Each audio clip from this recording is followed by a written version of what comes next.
E há exatamente 27 anos foi sancionado o Código de Defesa do Consumidor. A lei, que só entrou em vigor em março de 1991, estabeleceu regras claras sobre as relações de consumo. Para falar mais sobre a importância do Código de Defesa do Consumidor, a gente recebe o advogado, especialista em Direito do Consumidor e professor aqui da UFRN, Fabrício Germano. Professor, muito obrigado, boa noite. Boa noite. Qual foi a grande contribuição do Código de Defesa do Consumidor para a sociedade brasileira? Na verdade, o Código fez uma transformação muito grande no mercado de consumo.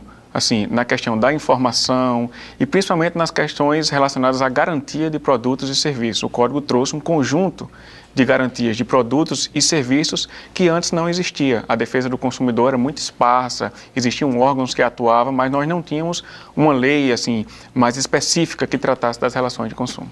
27 anos, no geral, na opinião do senhor, as pessoas já têm conhecimento sobre o código, sobre os seus direitos, ou o consumidor ainda não tem esse conhecimento total? No geral, é possível falar que o código encontra-se consolidado, mas o conhecimento das pessoas ainda é um problema. Assim, a falta de informação em relação aos seus direitos dificulta muito o acesso a eles. As pessoas não conhecem, não entendem as questões que têm direito, o que podem reclamar, e por isso não procuram os órgãos. E isso gera uma sequência de falta de cumprimento em muitos casos.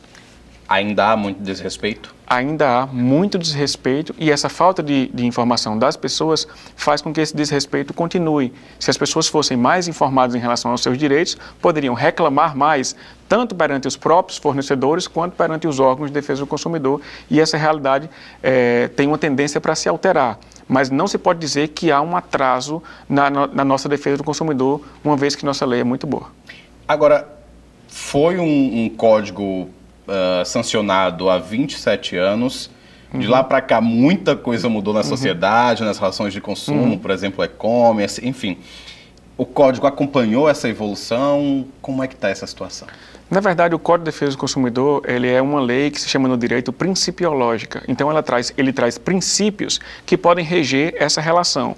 Não é preciso, a cada prática nova, que a lei traga regulamentos expressos. Esses princípios servem para regulamentar essa situação. O nosso código, apesar de ter sido promulgado há mais de 20 anos atrás, é uma lei muito moderna, na verdade, uma das mais modernas do mundo inteiro. Então, por exemplo, o comércio eletrônico, que não existia na época da promulgação do código, pode ser regulado pela lei como está hoje.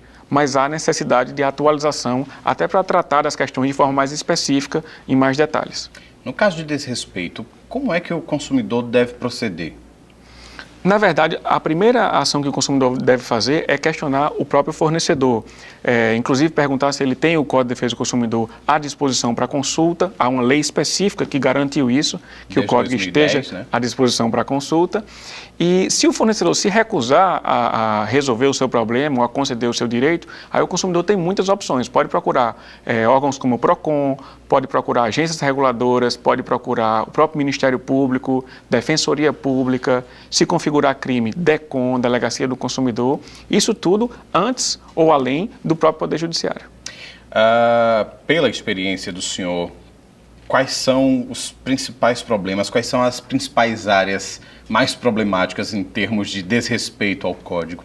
Na verdade, existe muito problema com garantia de produtos, com troca. Se você compra um produto e tem um vício, que é um defeito no produto, muitas vezes a loja se recusa a trocar. Quando vende produto em promoção, a loja muitas vezes se recusa a trocar. Isso ela não pode fazer. O Código trouxe uma garantia que é chamada garantia legal para todos os produtos, no caso de produtos duráveis, no mínimo 90 dias. Então, pode-se dizer que não existe um produto colocado no mercado de consumo sem garantia. Tá, ok, então. Preciso conhecer mais o código para que a gente faça valer os nossos direitos, né?